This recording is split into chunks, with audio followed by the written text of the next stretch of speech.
Bonjour, merci de nous retrouver cet après-midi sur cette autre édition du débat sur DIAF TV. Au menu, les promesses et les engagements des candidats en liste pour la présidentielle d'octobre prochain, les rumeurs folles qui ont annoncé mort le président du Sénat, le verdict du TPI des ECA qui condamne le groupe Bolloré suite à l'accident qui a fait près de 70 morts et près de 660 blessés. Et enfin, les craintes de ne pas voir se dérouler la CAN 2019 au Cameroun. Et pour en parler cet après-midi, 4 invités. À ma gauche, Luc Banemé, représentant du mouvement NAO. NAO est un mouvement citoyen. Okay. FPD est un mouvement politique. Il faut le dire pour que les Camerounais le comprennent. Voilà, donc je vais expliquer les Camerounais. NAO est un mouvement citoyen mis en place par le bâtonnier Akelemona. Et parallèlement, il a mis aussi un mouvement politique qui s'appelle la Plateforme pour la Nouvelle République, qui regroupe une dizaine de partis politiques. D'accord. Donc, FPD, donc l'AFP, oui. donc d'autres partis. L'AFP, c'est plutôt Madame Alice Sadio. Exact. Oui.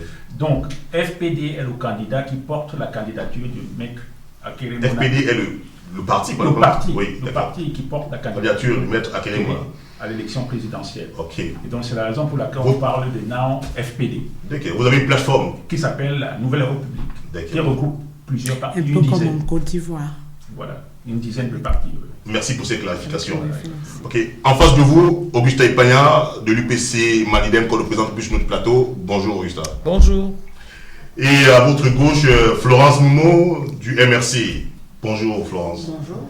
Et en face de Florence, Madame Lehmann Véronique du parti au pouvoir, le RDPC. Bonjour Véronique Lehmann. Bonjour Monsieur Happy, merci de votre invitation. Je voudrais dire bonjour aux téléspectateurs qui nous écoutent.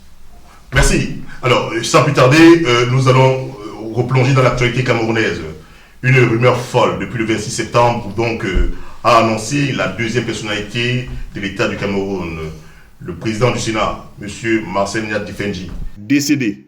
Et le même jour, le directeur de rédaction de la radio, de la CRTV, est intervenu au cours de l'émission du journal de 20h pour annoncer que M. Nyat Difendji est encore vivant. Au-delà de ces informations qui apportaient un démenti sur cette rumeur folle, le gouvernement du Cameroun reste encore silencieux sur l'état de santé de M. Nyat Difendji Marcel. Monsieur Luc Banemé, votre candidat a récemment donc rendu public un rapport sur son état de santé. Quel commentaire vous inspire le silence du gouvernement camerounais aujourd'hui sur la deuxième personnalité de notre État? C'est un silence inquiétant pour le peuple camerounais. Est-ce que le peuple camerounais a le droit de savoir? Est-ce que M. Nyat est une deuxième personnalité qui peut devenir président si le président Paul Biya n'est pas là? Donc on a le droit de savoir s'il est en bonne santé ou pas, s'il est mort ou pas. Le problème du peuple camerounais, c'est la confiance. Parce que vous savez, dans la vie, il y a ce qu'on appelle, l'expérience et puis le fait que ce que vous avez fait avant. Disons que les déclarations au sein de la CRTV, généralement les Camerounais n'y croient pas trop. Parce qu'il y a beaucoup de ces déclarations qui ne sont pas, disons, souvent vérifiées. Donc, ils se disent que, bon, on voudrait voir, comme c'est un Thomas d'Aquin, avec nos yeux, si M. Nyat il est encore en vie. On ne dit pas, bon, on ne souhaite pas sa mort, mais c'est que M. Nyat n'appartient pas à la famille Nyat, il appartient aux Camerounais. Donc, on a le droit de savoir, d'où l'inquiétude, les Camerounais sont inquiets. Et il n'y a pas de fumée sans feu. Moi, je pense qu'il doit vraiment être clair là-dessus. Augustin, sur le silence de l'État du Cameroun, sur sa deuxième personnalité. Moi, je pense que c'est dans la droite ligne de ce que fait habituellement l'équipe gouvernementale, c'est-à-dire cultiver le secret, même sur des choses essentielles. À plusieurs reprises, Paul Biya lui-même a été donné pour mort. Je pense qu'il est arrivé des moments où il a été assez gravement malade, mais à chaque fois, c'était le secret absolu, etc. Et je me souviens d'ailleurs qu'à l'époque, le directeur du Messager, qui avait Pius Ndiawe, qui avait osé dire qu'il avait eu un malaise au stade de football. Il a écopé d'une année de prison simplement pour avoir annoncé que le président avait eu un malaise, etc. Donc c'est effarant, c'est des choses effarantes. Je ne sais pas s'il y a beaucoup de pays où on voit ce genre de choses. En tout cas, pour en revenir à notre sujet, je pense que le président du Sénat, étant la deuxième personnalité de l'État, on doit connaître son état de santé. On doit savoir s'il est en capacité de continuer cette mission, à la tête du Sénat bien évidemment, et si besoin est, à la tête de l'État. Ça, c'est la moindre des choses. Et moi je pense qu'il faudrait que tous les candidats, pour tous les candidats, soient posés cette exigence, non seulement de faire une déclaration patrimoniale, mais aussi de faire une déclaration d'état de santé, non pas pour indiquer une quelconque maladie précisément, mais pour dire simplement « je suis en état, si besoin est, de continuer à assumer les fonctions publiques que j'assume ». C'est simplement ça. Madame Lehmann, vous qui donc, vous l'avez souvent dit sur les plateaux télé, hein, vous faites partie donc du corps médical. Qu'est-ce que vous inspire donc ce silence de l'État du Cameroun? Écoutez, je voudrais partager avec vous mon quotidien. L'admission d'une personnalité dans un établissement sanitaire est quelque chose de très encadré. Monsieur Nyat, je ne sais pas s'il est malade ou s'il est dans un établissement hospitalier. En tout cas, la rumeur qui plane sur son décès ne dépend pas simplement de lui ni de l'État camerounais. Le bilan de santé de M. Nyat dépend du médecin qui le soigne, dépend de l'établissement, s'il est dans un établissement qui l'accueille. Tout ça est très encadré. Dans un établissement sanitaire, les caméras sont interdites. Si son médecin n'a pas publié un bulletin de santé et s'il n'a pas donné ce bulletin de santé, l'État camerounais, M. Nyat a beau être la deuxième personnalité de l'État du Cameroun, nous n'aurons pas l'information. Mais puisqu'il s'agit de l'annonce de son décès, il a été apporté une contre-annonce, un démenti de ce décès, dont je pense que les uns et les autres, nous devons nous en tenir à cette contre-annonce, à ce démenti. Après, la santé est quelque chose de privé. On a beau être la deuxième personnalité de l'État, M. Nyat, je pense que a aussi le droit de garder secret son état de santé et de bénéficier. Aucun d'entre nous n'a besoin que son état de santé. Tout ce qui intéresse les Camerounais, c'est de savoir s'il est mort ou s'il est en vie. Je pense qu'il a été dit qu'il est en vie, donc on va faire confiance à se dire qu'il est en vie. Voilà la réponse que je pourrais vous donner, qui soit la plus complète possible. Madame Florence Momo, sur le silence de l'État du Cameroun sur cette rumeur. Sincèrement, j'ai envie de dire que au Cameroun, nous avons déjà beaucoup bavardé. Sincèrement, ça fait 36 ans qu'on nous balade et qu'on marche sur la tête. Est-ce que ce silence est étonnant? Ce n'est pas le premier silence auquel nous faisons face. Qu'est-ce qu'on dit aux Camerounais d'habitude? On nous informe sur quoi? Donc, personnellement, je pense que parler de ce comportement, d'abord, il est récurrent, hein, ça dit que l'État camerounais, il communique sur quoi? Il communique sur rien du tout. Il nous dit ce qu'il a envie de dire. On est dans une nébuleuse qui dure depuis 36 ans et j'avoue que sur des questions concernant le fonctionnement habituel de l'État du Cameroun, j'ai presque envie de dire j'ai pas de temps à perdre. Sérieusement, j'ai pas de temps à perdre parce que ça ne change rien du tout. Moi, le Cameroun que j'attends, c'est le Cameroun de demain qui va venir avec des règles claires, où les choses vont être fixes, où on va reconstruire ce pays sur des règles et dans le respect des Camerounais. Aujourd'hui, le silence de l'État du Cameroun sur l'état de santé de M. Nyat, est-ce qu'il est vivant, est-ce qu'il est mort? Déjà, au Sénat, ils font d'abord quoi? Ils font rien du tout. C'est-à-dire qu'il soit dans l'incapacité ou dans la capacité. Le Sénat peut fonctionner comme ça, sans président, sans rien du tout. Donc, au fond, je vais être impoli, ça ne m'intéresse pas du tout. Je vais rester sur vous. Votre candidat, à date d'aujourd'hui, hein, nous sommes à 8 jours du 7 octobre, le jour J. On n'a toujours pas vu, comme c'est le cas avec M. Akeremouna, une publication de non seulement son patrimoine, encore moins de son bilan santé. Est-ce quelque chose qui pour vous a un sens? Est-ce quelque chose qui pour vous sera présente dans un ensemble d'engagements que vous prenez pour le Cameroun de demain? Merci. Aujourd'hui, rien n'oblige un candidat de la présidence de la République, un candidat de la présidence de la République du Cameroun, de publier ou son bilan de santé. Un candidat, je dis, ou son bulletin de santé ou l'état de son patrimoine. Rien ne lui oblige. Après, ça dépend du bon vouloir de chacun de le faire ou de ne pas le faire. Mon candidat n'a pas eu à publier son bilan de santé, mais il a promis, et le projet est déjà arrêté par rapport à son patrimoine, qui est une condition d'exercice pour le président de la République au Cameroun. C'est-à-dire qu'au Cameroun, le président de la République, il y a la constitution qu'il a prévue, Oui. sauf qu'on attend toujours le décret d'application. Et mon candidat a dit que si jamais les Camerounais lui faisaient l'immense honneur de faire de lui le 3e président de la République du Cameroun, le premier décret serait pris pour déclarer dans son patrimoine, avant toute chose, parce qu'il est important qu'on sache d'où vous partez et qu'on sache ce que vous devenez. Ça veut dire que l'état de votre patrimoine à l'entrée et l'état de votre patrimoine à la sortie, parce que c'est l'une des façons de contrôler, n'est-ce pas, la dilapidation de la fortune publique qui est aujourd'hui une gangrène au Cameroun. En ce qui concerne le bilan de santé, connaissant l'honnêteté du professeur Maurice Kamto, je pense que si c'était nécessaire pour les Camerounais, soit parce que ça figure quelque part, ou si c'était une exigence, il le ferait sans aucune difficulté. Et déjà, je le dis, lorsqu'on le voit mener à 64 ans la campagne électorale en tête, au pas de course, en plus, je pense effectivement que son état de santé ne pose pas de problème. On va aller chez la campagne. Alors, on va passer également au prochain point de l'actualité camerounaise de ces dernières heures. On a donc appris depuis le 26 septembre également, une date finalement qui rentrera dans l'histoire du Cameroun. Le 26 septembre, le tribunal de première instance des ECA a donc donné son verdict condamnant la Cameroon Railways, plus connue sous le nom de Camrail, suite à l'accident qui a créé 79 morts des chiffres qu'on a obtenus officiellement et près de 660 blessés. Que vous inspire ce verdict? Est-ce qu'on pourrait donc convenir désormais que la justice camerounaise est suffisamment libre pour rendre ces verdicts?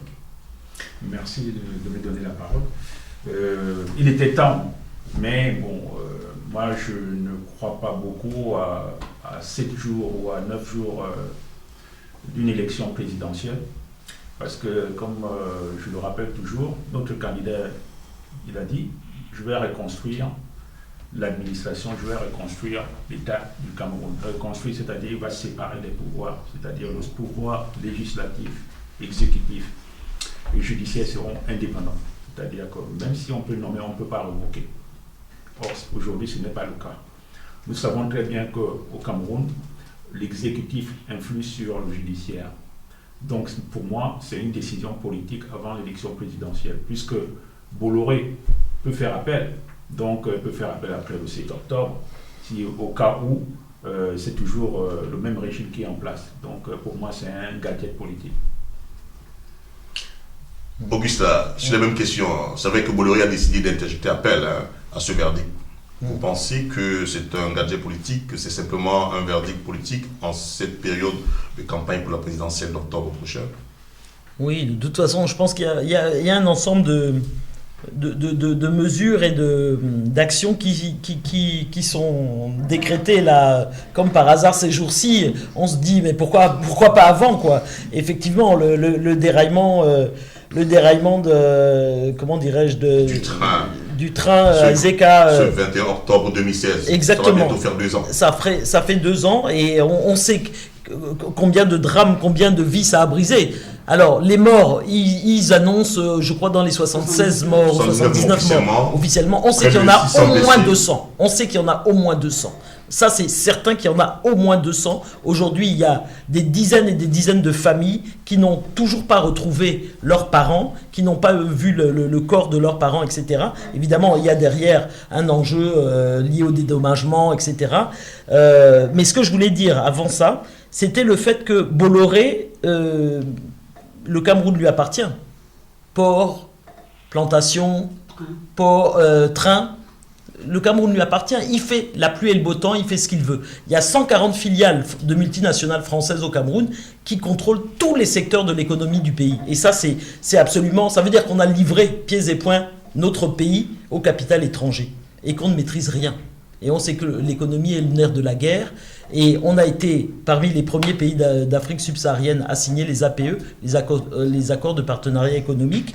Et on sait que là, ça fait sauter tous les verrous liés à ce que doivent payer ceux qui importent, etc., les marchandises. Donc ça, ce sont des rentrées d'argent dont on se prive. Non seulement ce sont des rentrées d'argent dont se prive l'État, mais secondo, c'est aussi couper l'herbe sous le pied à tous les nationaux qui voudraient entreprendre dans un domaine ou un autre.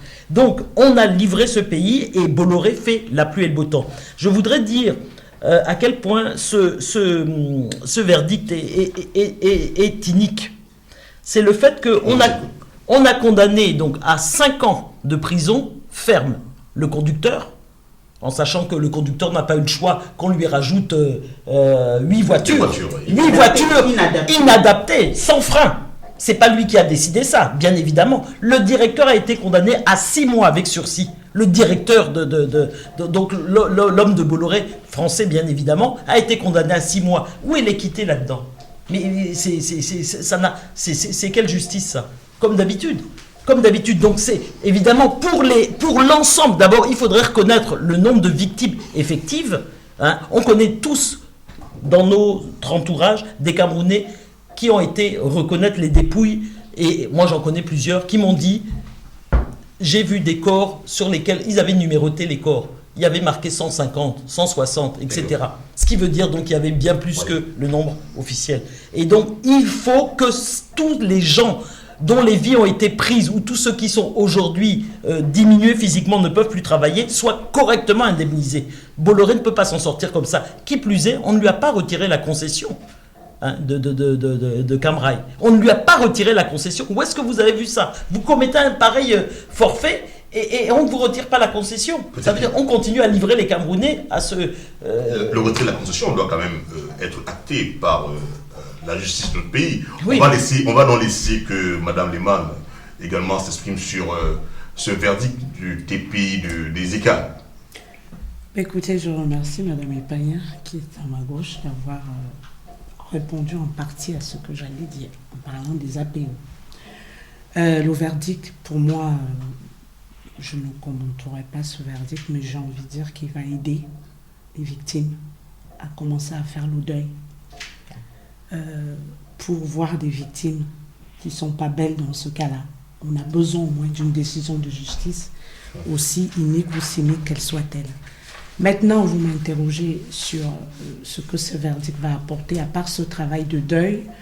Le Cameroun fait partie des pays colonisés et qui ont monnayé leur indépendance à un prix très cher. Ce prix très cher, c'est ces fameux accords dont on parlait.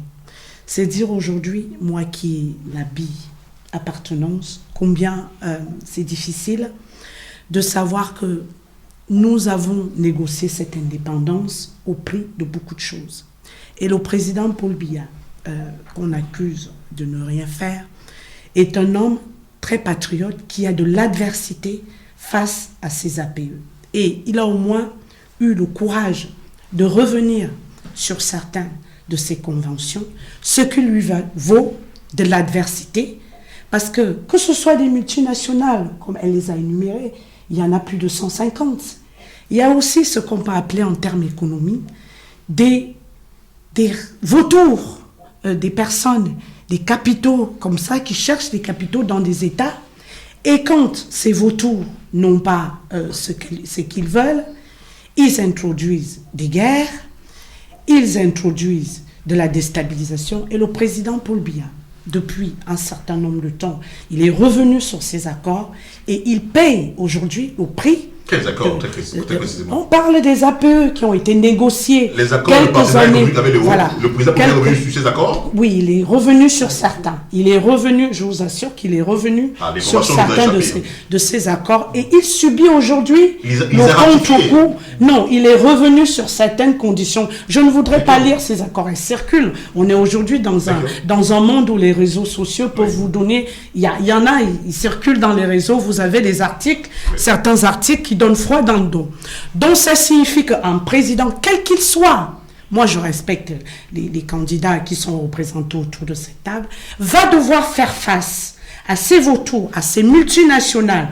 Comment voulez-vous qu'une seule multinationale contrôle une partie de l'économie et qu'on en arrive à des situations où Ce qui m'amène à dire que les dirigeants africains aujourd'hui, quel qu'il soit, que ce soit le président Paul Biya, je m'en fous de comment on l'appelle. On a besoin de personnes qui aient de leadership, qui aient du patriotisme pour pouvoir résister à ces... Vraiment, je vous le dis, parce qu'on n'a pas beaucoup de marge de manœuvre. La marge de manœuvre qu'on a fait que une fois que vous avez une économie qui est tirée, où les ficelles sont tirées, où vous êtes entouré de vautours, où vous êtes entouré de multinationales, de remparts économiques qui attendent le moindre défaut pour tomber et piller tout ce que vous avez, c'est difficile de s'en sortir. Donc, moi, j'ai envie de dire, vous me posez la question sur ce jugement, je veux m'incliner. Moi, au moins, certains magistrats ont eu le courage de s'attaquer, parce que c'est pas simple.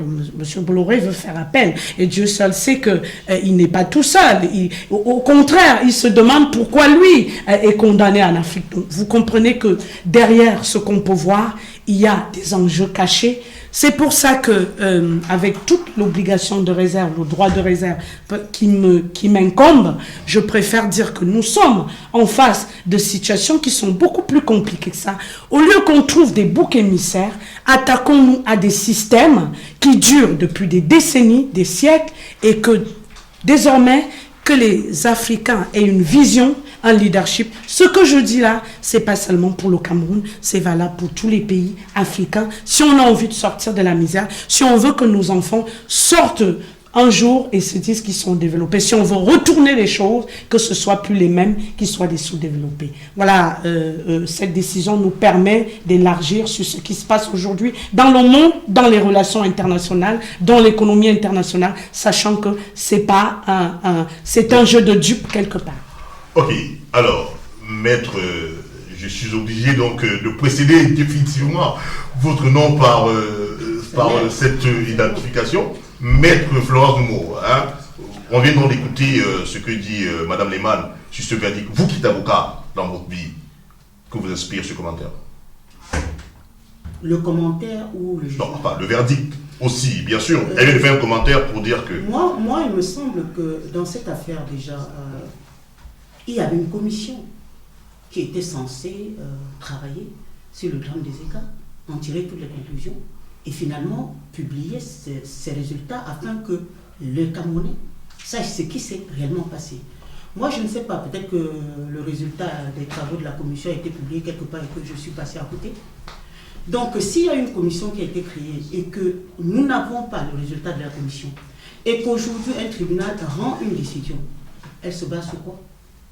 Sur quelle enquête? Puisque la commission était une commission d'enquête qui devait, n'est-ce pas, statuer, enfin, qui devait, n'est-ce pas, connaître des tenants et des aboutissants du drame des écarts. Là, on nous dit aujourd'hui qu'il y a une décision de justice qui a été rendue sans nous dire, 2 ans après, qu'est-ce que la commission a fait, qu'est-ce qu'elle a dit, qui est-ce qu'elle a auditionné, qui est-ce qu'elle a entendu, comment a-t-elle établi la responsabilité, qui fournit à la justice aujourd'hui des éléments qui traduisent la culpabilité. Peut-être que le dossier est suffisamment étoffé avec ces éléments que vous... Ah non, mais je veux bien que le dossier soit étoffé, mais lorsqu'on crée une commission, c'est l'argent des Camerounais qui paye les personnes qui sont chargées de cette affaire-là. 2 ans après, on ne nous dit pas si la commission existe toujours.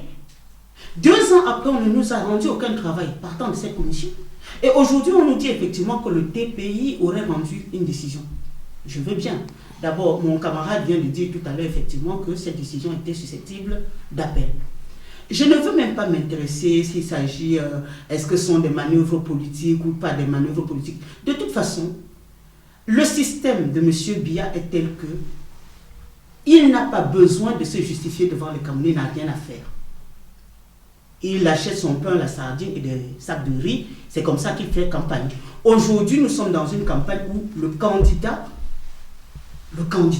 président sortant qui est candidat, ne s'est pas présenté au Cameroun. Nous ne l'avons pas vu. Il ne s'est pas présenté et son ministre s'est contenté de dire que lui, il n'a pas besoin de faire campagne, pas de bilan, pas de projet de société, il veut être élu. Il nous a dit qu'eux, ils travaillent par la séduction. Ok? Donc, non, j'en finis. Oui. Simplement pour dire que je risque de répondre comme tout à l'heure. Parce que ce régime, la façon dont les choses fonctionne au Cameroun, rien ne me surprend. Et je dois dire qu'en ce qui concerne d'ailleurs les décisions prises par le régime de M. Biya, comment fonctionne sa justice, etc., j'ai en réalité envie de dire que ça ne m'intéresse pas. Alors, on va aborder le dernier point de tous ces éléments de l'actualité de ces dernières heures au Cameroun. On a lu dans les journaux la sortie de M. Ahmad Ahmad, le président de la CAF, qui a laissé suffisamment de doute dans l'esprit des Camerounais sur Cannes 2019 qui doit se dérouler au Cameroun l'année prochaine. On peut lire exactement ce qu'il dit, qui est assez inquiétant. En outre, une commission technique de la CAF et une société d'audit ont passé plusieurs jours au Cameroun pour une visite d'inspection. La CAF n'effectuera aucune communication quant à la décision qui sera prise avant la présidentielle camerounaise du 7 octobre. Nous ne voulons pas perturber la campagne. En 2017, la CAF avait attendu la fin de la présidentielle au Kenya pour annoncer sa décision de lui retirer l'organisation du championnat d'Afrique des Nations. Lorsqu'on a entendu ça, Inquiétant en effet. qu'est-ce qui pourrait, selon vous, expliquer cette attitude de M. Ahmad Ahmad? Moi, je pense que M. Ahmad Ahmad, je crois que c'est ça, Oui, son nom. Ahmad Ahmad, oui. Ahmad Ahmad, il ne nous apprend rien. Parce que notre pays, on nous a donné la CAN depuis 4 ans. Et comme dit le maître bâtonnier à Keremouna, c'est-à-dire qu'il y a des problèmes de gouvernance. On nous a donné la décision depuis 4 ans. On devait commencer à faire le travail depuis 4 ans. Mais malheureusement, on a commencé il y a quelques mois, je dirais 18 mois, quelque chose comme ça. Et donc, moi je pense que normalement, si on regarde très bien, si on regarde la situation au pays, ça va être très très difficile de tenir vraiment cette CAN au Cameroun. Mais nous souhaitons, nous Camerounais bien sûr, parce que depuis, moi je me souviens quand j'étais gamin, en 1972, moi j'ai vu mon père casser la radio parce que le Cameroun avait perdu. Contre le Congo, Contre le 1 but à 0. Voilà, exactement. Moi j'étais jeune. Stade Amadou Ahidjo. Voilà, il a pris la radio, il a cassé, 1972. et puis bon, nous on était vraiment très petits, on s'est demandé mais pourquoi le gars il est aussi énervé. Bon, c'est après qu'on a compris que bon, on n'était pas content que le Cameroun a perdu. Donc le peuple camerounais aime beaucoup le football, et moi je pense que ce serait une mauvaise vraiment une nouvelle pour l'avenir du Cameroun si on retire la coupe. Mais je pense que vu la situation, bon, si la décision est prise, bon, je ne pense pas qu'il faut en vouloir à M. Ahmad Ahmad, parce qu'il a comme objectif redorer le blason du football africain.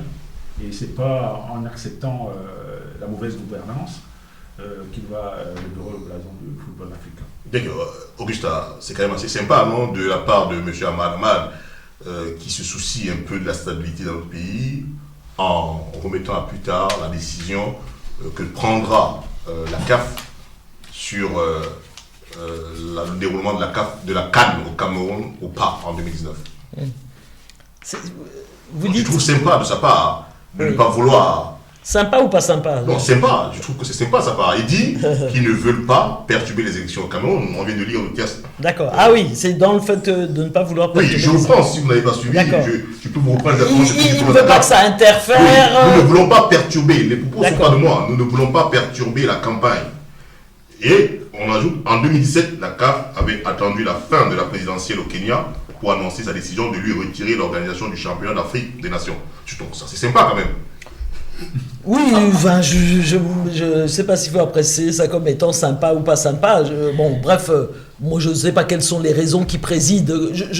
Enfin, je me souviens que à plusieurs reprises, à chaque fois que la menace s'est présentée de retirer l'organisation de la CAF au Cameroun, les autorités se sont mises en transe par rapport à ça, etc. Donc je pense qu'il ne veut pas alimenter la querelle et la polémique par rapport au fait qu'il en a après le Cameroun, etc. Donc je pense qu'il ne veut pas... Bon, c'est comme ça que je l'analyserai, hein, disons. Mais moi, ce que je voulais dire par rapport à cette situation, moi je pense qu'on n'est pas... Enfin, Dieu seul sait si, je pense que tous les Camerounais seraient très fiers d'accueillir cette CAF au Cameroun, mais je pense qu'on n'est pas en capacité d'organiser la CAF. La CAN, pardon, la CAN.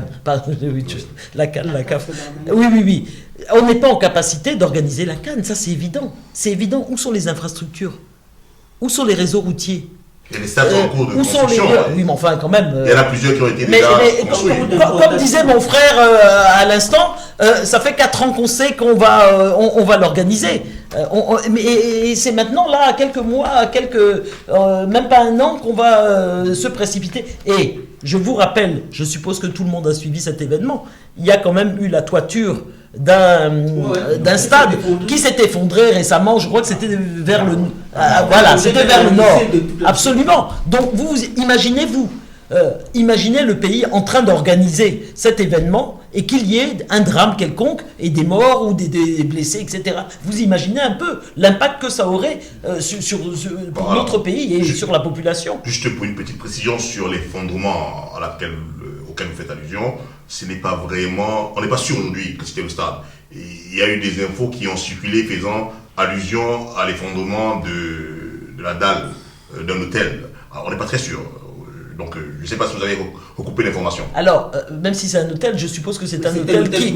Absolument, c'est un... Je voulais juste vous préciser oui. que... Alors, je suis d'accord avec vous. Exact. Admettons, moi je prends pour argent comptant ce que vous me dites. J'avoue que j'ai pas creusé cette affaire-là. Mais en tout état de cause, comme dit madame, c'était un hôtel qui devait accueillir effectivement les sportifs. Donc, que ce soit le stade ou que ce soit l'hôtel, c'est quand même très dommageable et c'est vraiment très... ça donne... Absolument. Madame Lehmann, sur ce point... Ben écoutez, M. Haman joue avec les nerfs des Camerounais. Un coup, une inspection... Il dit pas vous la perturber. Non mais attendez, vraiment sa délicatesse subite vraiment m'étonne. Une inspection, il dit que la CAN n'est pas organisable. Une deuxième inspection, il dit qu'elle est organisable, qu'il a vu les infrastructures. Et une troisième, elle n'est plus organisable. Décidément, sur quoi il se base? Parce qu'on a beau dire, moi je ne suis pas de l'autoflagellation, les Camerounais qui sont toujours en train de s'autoflageller. Il y a quand même des stades qui sont en construction, au Lembe, Japoma, Limbe, qui ont été rénovés, Bafoussam, le stade Amadou Alidjo, le stade Omnisport. Il a été lui-même au Cameroun, au mois d'août, comme il dit. Il a inspecté, il a donné un avis positif. Pourquoi, tout d'un coup, il est soucieux du contexte socio-politique du Cameroun et il ne veut pas perturber les élections? Non, mais attendez. Il rappelle quand même qu'ils ont fait la même chose avec le Kenya. Non, bah écoutez, attendez. Peut-être que c'est une pratique propre à la CAF en période électorale. Je veux bien croire que tout d'un coup, il a de la sollicitude, de la sympathie, comme vous avez dit, mais je n'y crois pas un moment. Je pense que la CAF s'est politisée, qu'il y a des règlements de compte avec un Camerounais qui a été... que le contexte sociopolitique ne favorise pas les choses non plus et qu'il y a un faisceau d'indices qui font que cette CAN, tout est mis en œuvre pour qu'elle soit retirée au Cameroun. Mais moi, je croise les doigts. Nous avons besoin des choses qui nous rassemblent. Et je croise les doigts pour que cette CAN se fasse dans des bonnes conditions. Et je suis optimiste. Moi, je suis optimiste de nature. J'ai envie de dire qu'il attend peut-être qu'il ne sait pas s'il y aura un soulèvement, il est prudent, il attend... Voilà, moi je veux dire, je veux croire que les Camerounais ont vu des guerres à côté. Rappelons-nous quand même qu'il y a 3 fronts de guerre au Cameroun en ce moment. L'Est avec la République centrafricaine, le Nord où on lutte avec Boko Haram, le Nord-Ouest et le Sud-Ouest où nos compatriotes se battent entre eux. Donc ça demande un peu qu'on soit un peu plus fraternel, qu'on soit un peu plus délicat pour ceux qui veulent nous agresser. Donc moi j'ai envie de dire, sa sollicitude, je n'y crois pas un instant. Je pense qu'il est simplement politisé et que le contexte sociopolitique nous a donné le bâton pour qu'il nous tape dessus. Mais j'ai envie de croire que demain, en 2019, qu'il reviendra et qu'il s'excusera.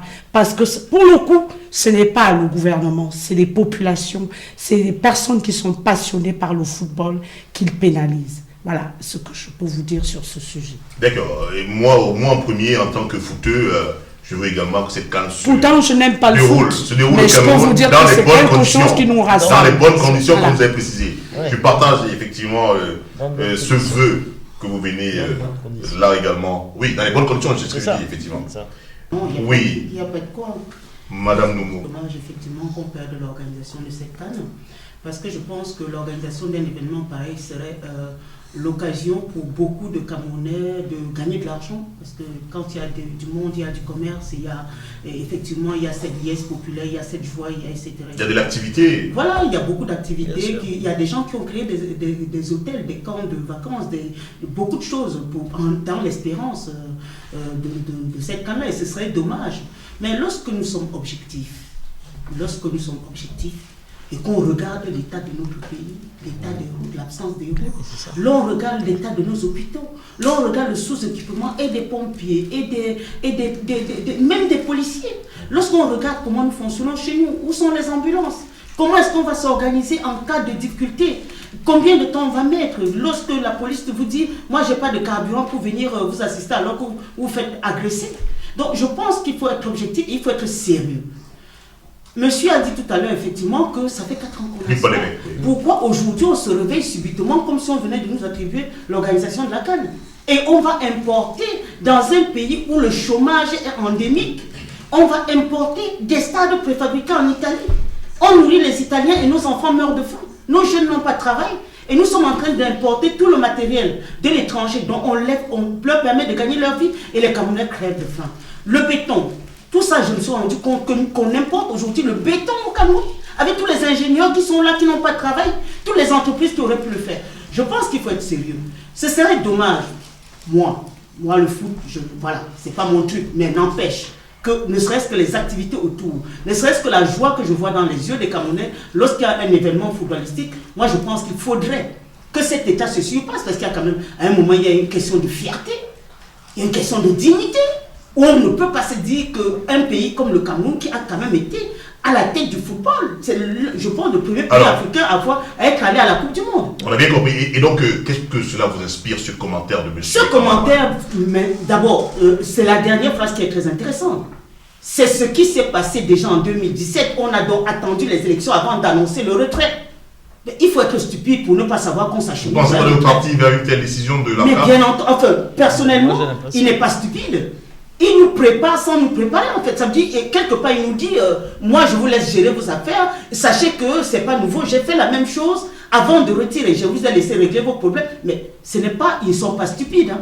Je pense qu'il faut faire très attention. Nous sommes capables de leur présenter quelque chose de valable très rapidement, où nous ne pourrons pas organiser cet événement. Et je peux les comprendre, quelque part. Où sont les routes? Ok, merci pour ce commentaire. Je reste avec vous, donc, Madame Nmou. La campagne électorale est déjà à son 8e jour de déroulement au Cameroun. Votre candidat a d'ailleurs été un tout petit peu embêté au premier jour de cette campagne à Bonabéry. Est-ce qu'on peut avoir clairement les impressions des membres du MRC quant aux différents écueils et obstacles qu'ils connaissent aujourd'hui sur le déroulement de leur campagne? Est-ce que ça s'est amélioré à ce jour, 8e jour de la campagne électorale au Cameroun?